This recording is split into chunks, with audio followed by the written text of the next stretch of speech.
The broadcast is now starting. All attendees are in listen-only mode.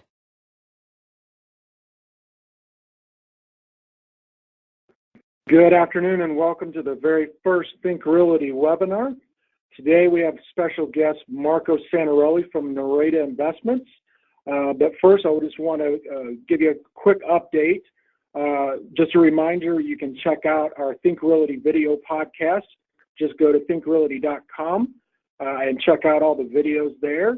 And also on July 13th and 14th, we have our Think Realty Irvine event.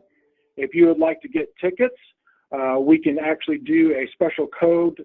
That code is webinar. For joining the webinar today, you can get 20% off any tickets for that event.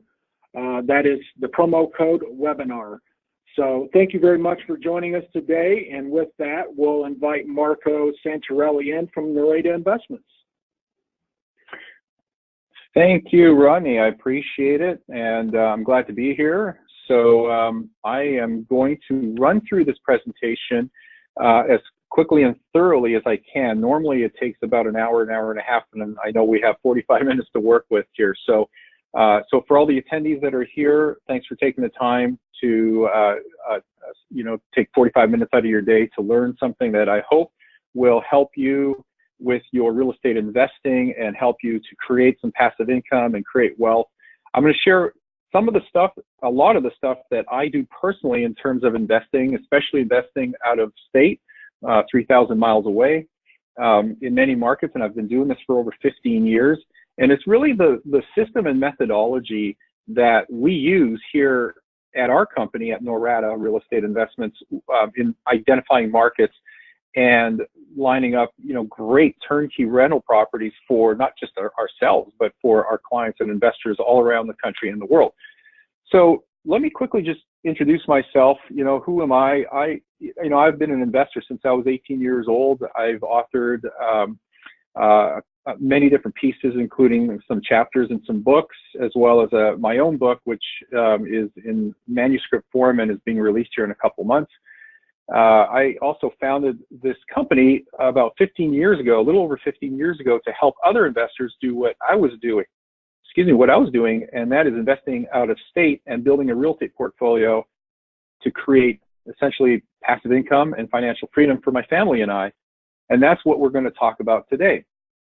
So with that, I just want to say that, I'm not new to this. I started when I was 18. I built a large portfolio in 2003, 2004. In fact, in a 9-month period, I had accumulated 84 units, 84 doors, and those were mostly single-family duplexes and fourplexes. And how I did that is what we're talking about. I did fall on my face multiple times, made my fair share of mistakes, and I really don't want you to do the same thing. I want you to avoid stepping on those landmines. And about 4 years ago to this month, I started a podcast called Passive Real Estate Investing. It's become a very popular and well-rated show that we talk about everything and anything related to investing in real estate on the passive side of the equation. So if you're a busy person and you want to build that passive income, that is really the subject matter of the show, and the website is passiverealestateinvesting.com, and you can get more information there. All right, so I always start off by asking this question, and that is, ignorance is blank. And what do you think the answer to that question is? If you're like most people will say ignorance is bliss.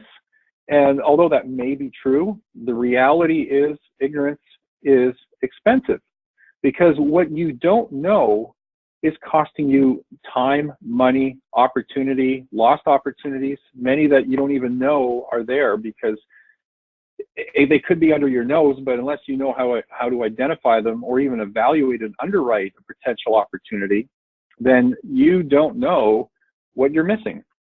So the solution to that is really my first rule of my 10 rules of successful real estate investing, and that is to educate yourself, because knowledge is the new currency. And if you have the right knowledge, then you will know how to become a great investor and how to talk intelligently to your team, the people finding you the deals, bringing you the deals, your asset protection people, your CPA, the title company, the inspectors, and everybody that you work with to help you become successful.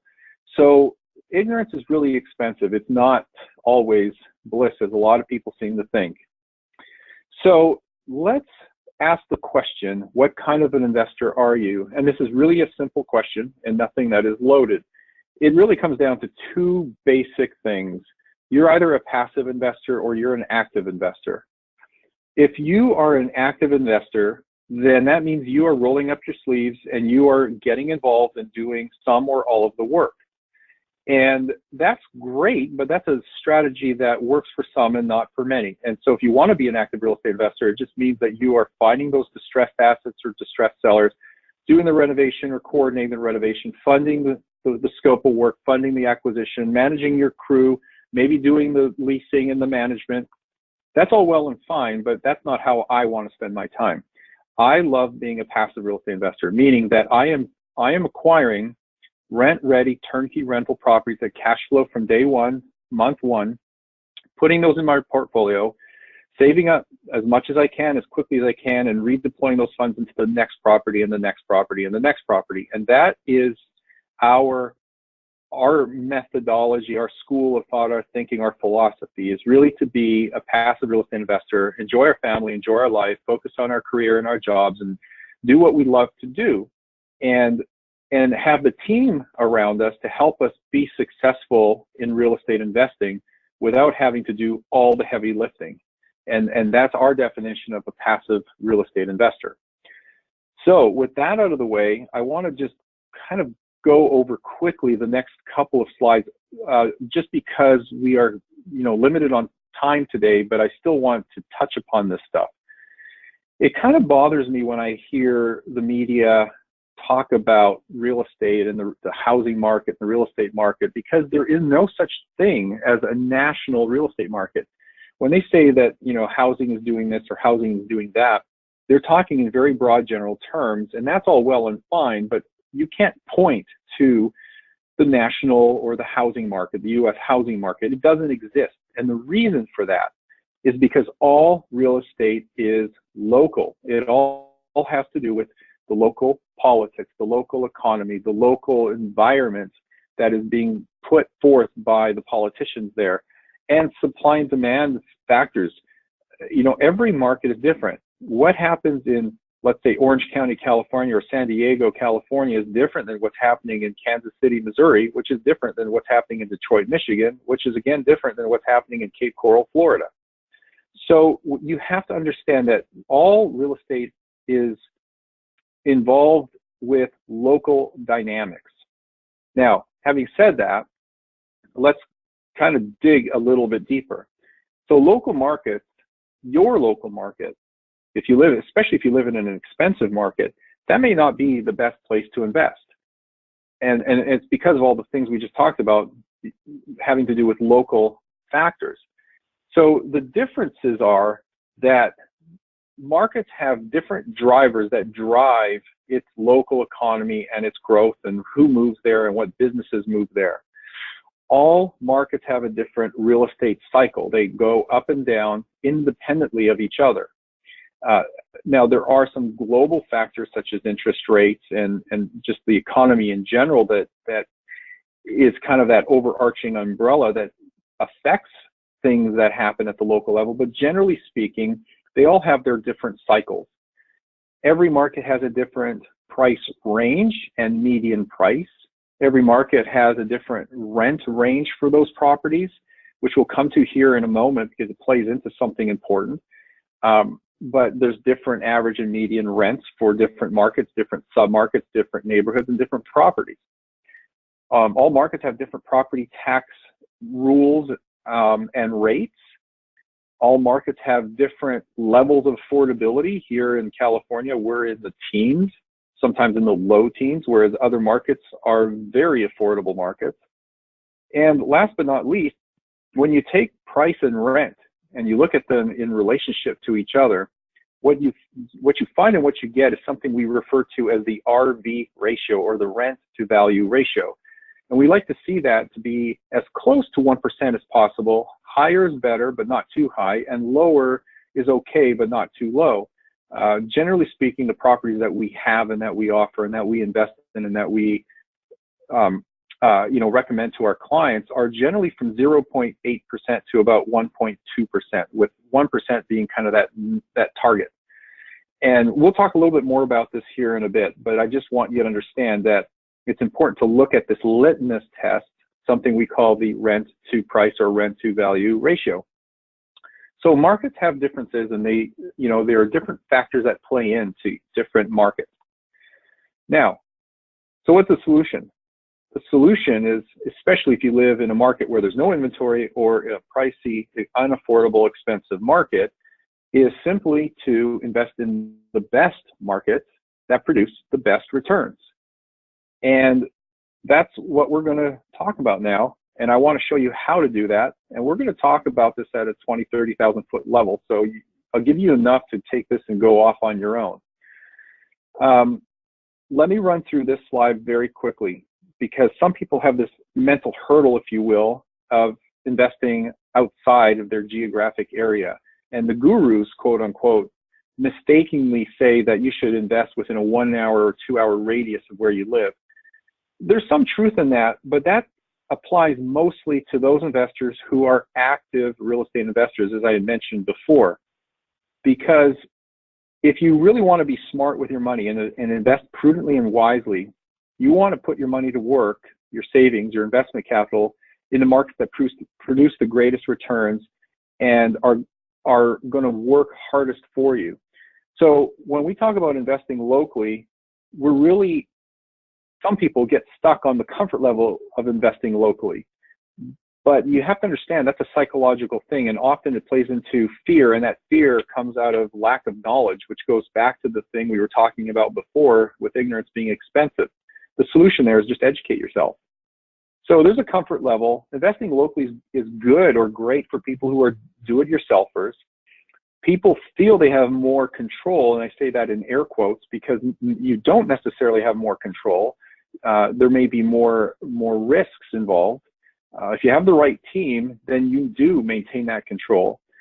But most importantly, you don't always have the best deals investing locally. Again, this is all about local real estate and where you live. But if you invest in other markets, often what you will find are markets that have better cash flow and better rates of return, both initially and long term. You will have a more stable equity growth. I know where I live here, we've kind of reached the top in many of those markets in California. And so now I see tremendous downside risk in terms of property values and price. And that plays into the fact that you can diversify geographically and lower your risk. So how do you select a market? So there's two things you need to look at: the macroeconomic factors and then the micro elements. And this is simple stuff, as you will see, but there's four main criteria when it comes to selecting a market. And after I get through this slide, I think I'm just going to pause for a moment. I think there's supposedly a chat box or message box on the side here that allows you to ask questions if you have any. So if you have a question, maybe you could pop it in there and I'll try to address one or two of them. But I don't want to lose track of time, just so you guys know. All right, so selecting a market. The first thing I like to look at is related to a market is the volatility of that market. So we have stable markets, we have volatile markets. The beautiful thing about real estate as a whole is it's a slow moving asset class, and that's a good thing. But when you look at that within the context of the market, we classify them as linear and cyclical markets. Linear markets are kind of those boring markets that move slowly up and down over time. They don't move erratically. Prices are predictable. Appreciation's relatively predictable. They're stable and often referred to as boring markets. The volatile markets are typically found on the coastal areas of the U.S. and some pockets within the U.S., whether it be Denver, Colorado, Washington, D.C. But those are markets that tend to appreciate rapidly and often above its historical norm, and then depreciate rapidly again at higher rates than its historical norm. Those are more like roller coasters than they are a kind of a, not flatline, but slowly ascending price trend. I prefer the stable markets that don't have volatility, that are predictable and boring. And boring is good. So that's the first thing we look for. And those are fairly easy to identify. Just look at a historic price trend of that market, and you can relatively quickly identify that market. And you can do this at the neighborhood level and the sub-market level as well, because again, real estate is not just local, but can be hyper-local. The second thing we want to look at is, do we have a diverse metropolitan economy? Is there a diverse job market? Are there a lot of industries within that metro area, or is it heavily based on one or two particular industries? Oil and gas is a great example. And we saw this with North Dakota years ago when we had this oil and gas boom, when oil prices were over $100 a barrel, and there wasn't enough housing. People were literally pitching tents and sleeping in tents just because there was no place to go, not even a hotel room. But then when oil prices dropped down to $60, $50, $40 a barrel, we saw essentially a ghost town. There was an excess supply or glut of housing because they were building so much so fast to keep up with demand. But now the jobs were gone, and people were left with, people moved to go find jobs elsewhere, and that local market, those local markets up in North Dakota, were left with a bunch of excess housing. So you don't want to be in a market that has a very narrow job market. You want diversity across all kinds of industries, and you want a stable economy. And you can do market research on this. You can do searches on Google, or you could go to the Department of Economic Development for each of these markets, and you can find a lot of this data. Even just reading articles about that market will tell you a lot about it. So the third thing that I look for is the RV or rent to value ratio. We talked about this just a few minutes ago, but it's essentially the rent to price ratio, monthly rent to the price ratio of those properties or that sub-market or neighborhood or even the market as a whole. We want to see that we can get close to 1% plus or minus. That plays in very well, because if you can hit that number, a lot of the other stuff that comes after that in terms of doing your research or due diligence seems to just fall into line. The numbers tend to work out for you. Last but not least is number 4, and that we prefer markets that are landlord friendly. Laws should clearly favor you as that landlord, that investor, because some markets like California and New York, New Jersey, these areas are tough on landlords. If you have a tenant problem and you need to evict a tenant, the laws are stacked against you. They're in the favor of the tenant. And so it could take months to remove a tenant, especially if you have a tenant that really knows what they're doing and they're what I refer to as professional tenants and they know how to game the system. You know, you could be stuck with them for a while without any income coming in, no rental income coming in. So we like the other states that we're in, like Alabama and Texas, Missouri. These are just a few examples of the many markets we're in. We're in 22 markets right now. And those ebb and flow just based on inventory and whatnot. But we do love those landlord-friendly markets. And this doesn't become an issue very often, but from time to time, you're going to come across a tenant that is a bit of a problematic tenant, and you just want landlord laws stacked in your favor. Okay, so I'm not sure how to work the chat panel, so I'm not sure if there are questions there or not yet, but I'm going to keep going until I actually see something pop up on my end. All right, let's move on to the next slide here. So here's kind of the 3 market classifications that we have. We take all the markets that we look at and do diligence on and provide properties into 3 general categories. And we refer to them as either a cash flow market, examples being Birmingham, Alabama, Huntsville, Memphis, Tennessee. These are markets that are very linear in nature, slow and steady, provide very good cap rates and cash-on-cash returns. They may not have the appreciation potential as other markets, but over time, you're going to keep up with the rate of inflation. So they are good in terms of an inflation hedge. On the other side of the spectrum, we have markets that we refer to as growth markets. And markets that have been in growth or hyper-growth mode recently over the last 2 to 4 or even 5 years have been Atlanta, Dallas, to some degree Houston, to some degree San Antonio, of course, these are markets that we work and operate in. But if you look at other markets like coastal markets, those are also growth markets that have been experiencing pretty strong appreciation. And those are also growth markets, but they're not on our radar in terms of markets that we want to be involved in. And then the third category is simply a hybrid market. And that is kind of a combination of a market where you can get good cash flow, good rates of return, but also has strong or stronger appreciation potential than other markets. And examples of those have been Indianapolis, Chicago, Jacksonville, Florida, Kansas City. There are others. I'm just trying to think. Southwest Florida is an example of that. Tampa, the Tampa metro area has been an example of a hybrid market, more on the growth side, but certainly the cash flow there, so we'll classify that as a hybrid market. So these are the three kinds of markets. This is kind of looking at things from a big picture perspective. Now, moving down, the next thing you want to do after you identified your market is you want to look at the submarkets and neighborhoods. And this is something that I'm going to talk about relatively quickly here, just to save time for questions. So there are three general categories of neighborhoods, and we call them A, B, and C. There are D's and F's, which are complete failures. Those would be labeled as a war zone. But I'm going to do this in order of C, A, and B. So C neighborhoods are typically cheaper priced neighborhoods. Now, keep in mind, this is all within the context of the markets that we operate in. If you're in a coastal market or a very expensive market, $70,000 or under might sound like, the price you would pay for half of a garage. And that's not what we're talking about here.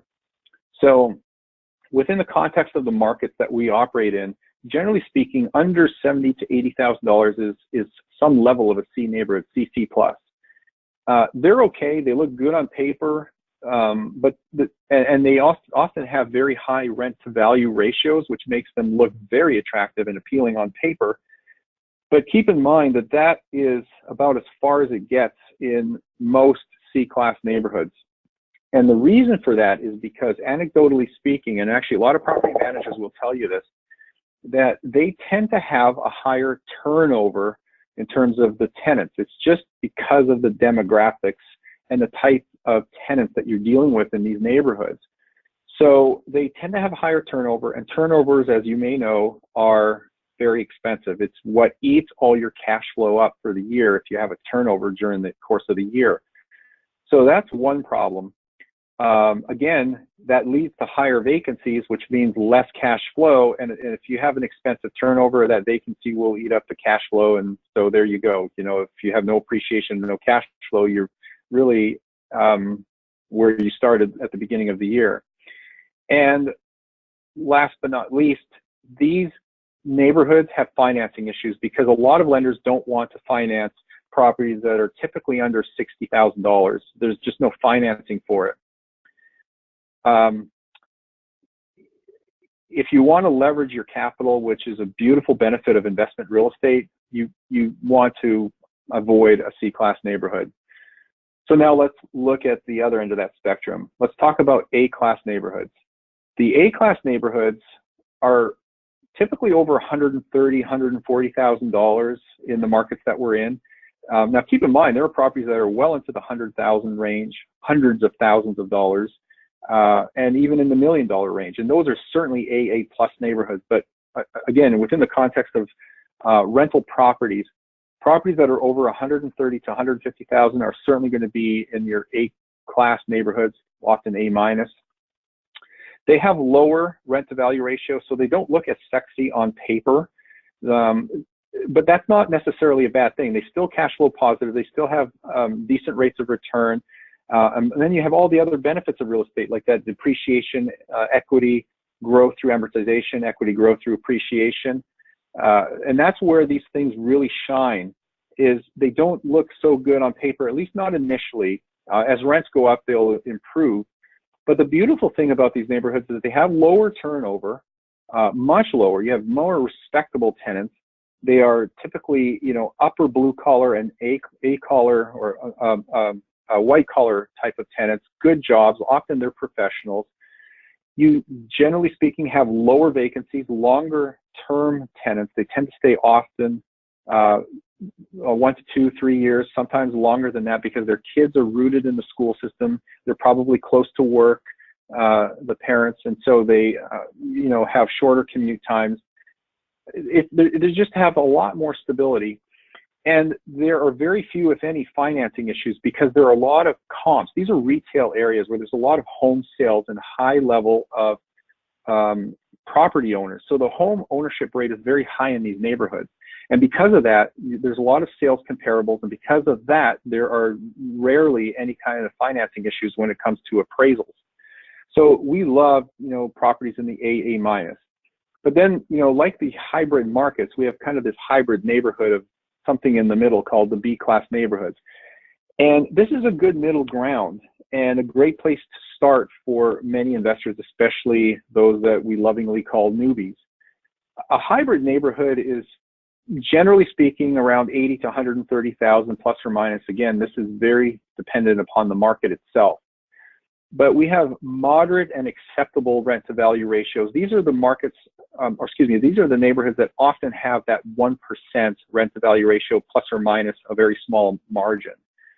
They look good on paper across the board. They have good cap rates, good cash on cash returns, historically speaking, and as far as the next 1 to 3 years in terms of appreciation potential, they look good. So you tend to see at or above appreciation rates that are normed for that area, as well as they keep in lockstep or above the real rate of inflation. So that's a nice thing.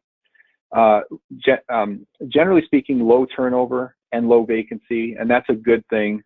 And they're still easy to finance because a lot of the loans, especially the conventional loans that we do, are in that $80,000 to $150,000 price range, and the appraisals come in proper and well 9 times out of 10 because there are still a lot of sales comparables in these neighborhoods. So those are the 3 types of neighborhoods, A, B, C. I don't even talk about these because it's not even worth talking about. Here's my personal qualifier. If there are no retail buyers in that neighborhood and that area, then I don't recommend it and I don't buy in that area because I want to know that I have an exit strategy if and when I need that. So I want to know that there are retail buyers so that I can liquidate the property if and when needed. And secondly, if I need to refinance, I've got the comparables there. And thirdly, I know that I'm going to be in somewhat of a quality neighborhood if I have retail buyers. The more retail buyers, the better the neighborhood, and the more of an A-class neighborhood that's going to tend to be. So that's a rule of thumb. It's a personal qualifier, and that's how I classify properties. Now, in my slide deck here, I have a number of examples. I think I only have time to really just show you one, and I don't want your eyes to glaze over on this, but I just want to give you a real example. This is an example from one of our markets in Kansas City, Missouri. It's what I refer to as a hybrid market. It's got growth and cash flow. This one's sold. It's not available now, but there are others like it. This was $145,000. It rented for $1,400, so you could see the rent to value ratio was right around that 1%. And this is just a bread and butter community with standard housing. It's simple 3-bedroom, 2-bath home built in the 60s. We would classify this as an A- neighborhood just because it has a high level of home ownership. Now, this next part of the slide has a lot of numbers. I only want you to focus on the orange areas, but I just want to show you that, annually, on a cash flow perspective, annually and monthly, it's very attractive. And these are true net numbers, which is something you want to look at as a real estate investor. And what does that mean? Well, that means that you are deducting something for your vacancy, if you're budgeting for vacancy, even though you don't have it. So you want vacancy allowance budgeted in, and you also want a budget for maintenance and repairs. If you deduct those unspent expenses, then you get a true cash flow number. This is a true net number. But you can see that this is about a 7% cap rate property. The cash on cash return is usually around 9 to 10%. So that's pretty good for an immediate rate of return. But this is an appreciating area. And so when you start to factor in the growth in equity and you apply that to your overall rate of return, what we call a total rate of return, you can often find yourself in the 30 and 40% range overall. Now, of course, you have to look at this over a period of time, and if you do that, you get something in the investment world we refer to as an IRR, an internal rate of return. And this makes the assumption that you hold an investment for a certain period of time, and then you liquidate it after that period of time, and you look back and you see, what was my rate of return over that period of time on an annual basis. And if you do a 5-year internal rate of return projection on a property like this, which we have many of them, you see that you have a 33.6% rate of return. And that's incredible, because there is no other asset class that can do this short of owning your own business and knocking it out of the park.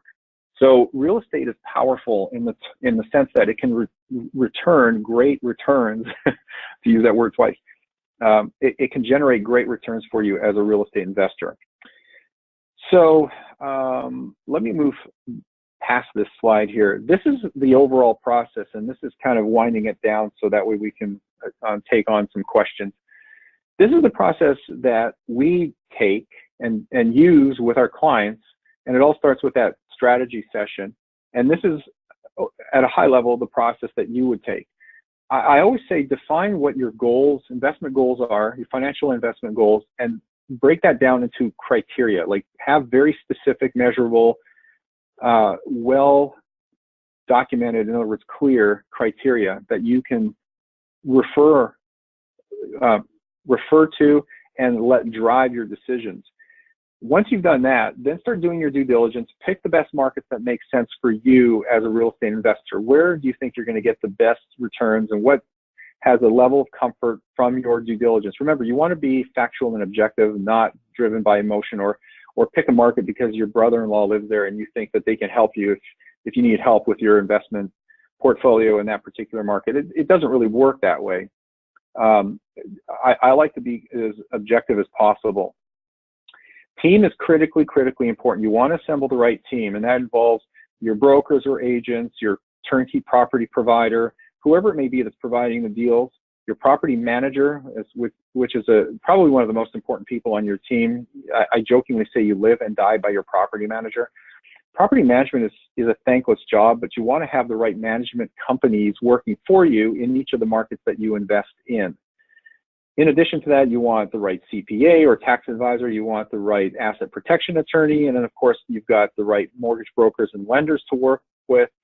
You want the right title companies, property inspectors, and other specialized service providers.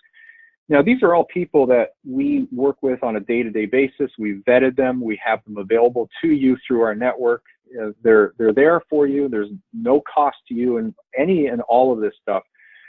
The important thing here is, what I'm stressing is that you need the right team. You need the right team of people to surround you so you can be the CEO of your company and you can drive your business and let the people that are specialists in all those areas do what they do best. Once you've got your team, you can analyze properties, essentially you're underwriting and doing your due diligence, picking the properties that make the most sense, shortlisting that and picking the ones who are best, putting it under contract, doing your due diligence, which involves inspections, verifying your numbers that have been provided to you. And if everything checks out, you complete that due diligence and you work with your lender to get your financing in place, which usually happens 30 to 45 days after you contract the property. And at that point, you would close by signing closing documents, having them notarized. You send them back to the title company. Usually this comes to you in the form of FedEx or a mobile notary. But you sign those closing papers, review them with your attorney if necessary, and then we say congratulations, you've got your next rental property in your portfolio. Move on to the next one. You rinse and repeat, as they say. So that is the process, and that kind of wraps up the presentation. I can take questions now, and I do have a couple other slides here I'll share with you in just a second, just because some people ask, well, I want more information, or what's that next step. Actually, I forgot I had this slide in here, but what we do is we're a nationwide provider of turnkey rental properties. They're all tenant occupied, professionally managed, cash flow from day one. They're in the areas that we just talked about. It's a full solution. We also have private lending. We pay up to 15% interest on secured mortgage notes and deeds of trust. And occasionally we have group investments, whether they be apartment syndications or cannabis projects and whatnot. So, but the core business is really the turnkey rental properties. As far as what's next, free information. This is the book that's coming out here in about 2 months, and it will be for free. But right now you can get the 40-page version of it. It's a great primer as a free download on either one of our websites. So I just kind of throw that out there. And oh yeah, okay. So I've got that slide already. And then of course we have our podcast, the Passive Real Estate Investing Podcast, and you can find that at passiverealestateinvesting.com. So let me see if there are any questions here, and I see one. I just need to be able to open this. Okay, so someone is asking if we work with Roofstock. I know the CEO. I've had lunch with him actually, and no, not necessarily. I mean, there's no reason for us to work with them.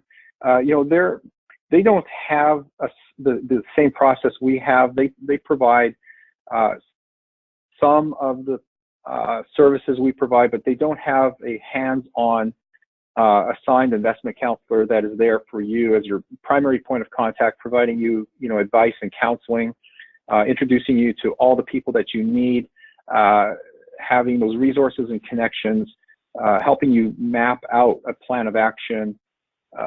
But as far as the core product, we actually review everything that we take on. We actually have a minimum set of standards as far as what we take on and define as a turnkey rental property. So look, the builders and the providers that we work with, we give them essentially a minimum standards list, and it has to meet those minimum standards. So what I find on places like Zillow and Roofstock and Trulia and so many other places, you can find rental properties, but often they're what I define as rent ready as opposed to turnkey. And we differentiate those two things.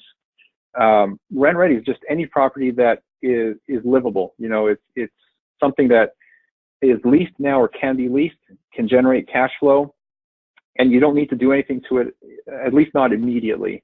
Turnkey has basically gone through a renovation process where there are minimum life expectancies on all the mechanicals, the roof. There's been renovations done to the interior, exterior. The cosmetics have been upgraded. It is essentially like new, and those things are big differentiators. We also have some surprising announcements, not surprising, special announcements coming up here within the next month or so that I don't necessarily want to mention, but within the next 6 weeks, we have a couple of exciting things coming out, one being a completely redesigned website from the ground up. And then two is potentially a rent guarantee of sorts, not that it's ever needed. We've never had to have one, but we're toying with the idea in conversation with an insurance company about that. So there is another question on here. I'm just trying to get to it. Let's see. I don't know how to expand this. Here we go. How do I get involved in private lending? Just contact our office, whether email or the contact form on our website at noradarealestate.com, and just ask about private lending. And I will actually personally reply to that because that's something I manage. Let's see, what else do we have here? Do you market properties for Memphis Invest or American Home Real Estate Investments? Okay, good question. So these two companies, I don't want to run out of time here. It's 11:41. I want to respect everyone's time. I'm good friends with Chris. We have them as an approved and vetted company that we have worked with in the past. And I want to be careful what I say. I think they are a brilliant company. They have great operation and put out good product. But at the time that we were working with them, they were overpricing their properties, and they were transparent about it. They told everybody that you're going to be overpaying, so expect to have a larger down payment every single time because the appraisals don't come in. We are pricing them above fair market value. Now, me personally, I have issue with that, and so although we can carry their inventory of properties, I choose not to because I don't feel right about that, and so I don't want you paying more than fair market value. You should be paying at or below the fair market value as an investor. And so I just choose not to work with them at this point in time. And then AREI, they're actually they've actually gotten out of the space. I know John, and he's kind of moved into the cannabis, the cannabis world, and so they're really not putting out properties anymore. They might do syndications from time to time, but that's not what they're into. Best sources for market data. Good question. So depends what you're looking for. I'll give you kind of a quick list of places that I like to go. So there's no one website that has everything you would ever need. So I have to obviously go to a bunch of websites, and Google is one of my tools to find articles and information on local markets specifically. I use Google or any search engine a lot, and I just type in phrases like the city followed by market, housing market information, market trends. There's a couple others. They'll come back to me here in a sec. I do use Zillow for their historic price information, and there's estimates on both rent and price. That gives me a quick snapshot of the rent to value ratios. Trulia has good heat maps in terms of crime and schools. There's a tool out there. It's a paid subscription called Neighborhood Scout, neighborhoodscout.com. Obviously I have a subscription with them, and we use them because they provide a ton of neighborhood-based information on real estate demographics, price trends, and all kinds of stuff. Now, there is a cost for that. That's not a free tool. Also, if you go to websites that are for organizations and departments within that city, such as the Department of Economic Development and different city councils, they all have information about what's going on in the city, even in neighborhoods. So you can find tons of information there. Citydata.com is another one. I'm trying to think of the others. I'm just drawing a blank for some reason. But anyway, those are some. I mean, you could email me if you want. I can see if I can come up with some others. But those are definitely a great place to start. And looking for other questions here. Hopefully this is helpful, guys. Terry, do you all ever do internationally? I assume you're asking if we offer real estate outside the United States, and the answer is no. We're in a country with over 400 major metropolitan statistical areas and 600 if you include micro markets. There's absolutely no need to look outside the country. I've looked at Belize, I've looked at many, and I know investors who invest outside of the country. At the end of the day, there's no need to go outside of the market. Kristen, I think, is asking about Ken Wade's housing alerts. I know Ken, and I do subscribe. I've been a subscriber of his for years, and yes, I do use his information as part of the bigger picture. So it's really just one piece of a larger puzzle. I actually am trained in technical analysis, so I can understand his propeller head methodology. So, and it's good stuff, but you can't just look at that alone, obviously. But it's interesting stuff. I can't seem to expand this window, but I think I covered all the questions here, and we're at 11:45. So, unless there's any other questions, I want to just thank everybody for spending the last 45 minutes here. Thank you again, Marco, for all of this. And if you guys have any more questions, don't hesitate to reach out to us. We'd be happy to share any questions with Marco. You can definitely go on the website and check him out. And thank you so much for joining us. And we look forward to doing these a couple of times a month. Everybody have a great day, and thank you so much. Thank you.